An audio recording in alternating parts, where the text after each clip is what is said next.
Now the queen of Sheba, hearing great things of Solomon, came to Jerusalem to put his wisdom to the test with hard questions, and with her came a very great train, and camels weighted down with spices, and great stores of gold and jewels. And when she came to Solomon she had talk with him of everything in her mind.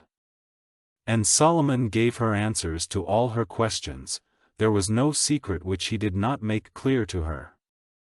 And when the queen of Sheba had seen the wisdom of Solomon, and the house which he had made, and the food at his table, and all his servants seated there, and those who were waiting on him in their places, and their robes, and his wine servants and their robes, and the burnt offerings which he made in the house of the Lord, there was no more spirit in her. And she said to the king, The account which was given to me in my country of your acts and your wisdom was true. But I had no faith in what was said about you, till I came and saw for myself, and truly, word was not given me of half your great wisdom, you are much greater than they said.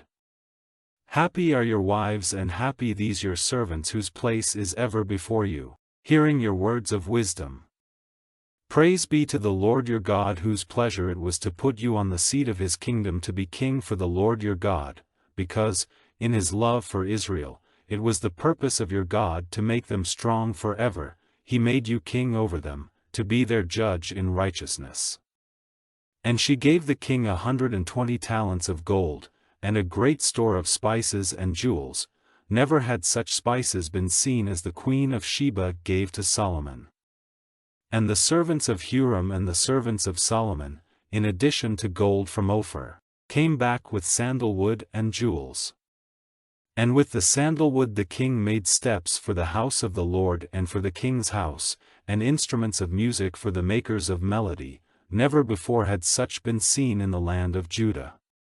And King Solomon gave the queen of Sheba all her desire, whatever she made request for, in addition to what she had taken to the king. So she went back to her country with her servants.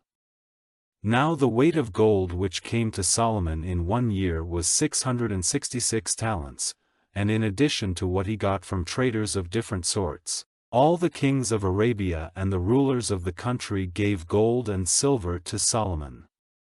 And King Solomon made 200 body covers of hammered gold, every one having 600 shekels of gold in it.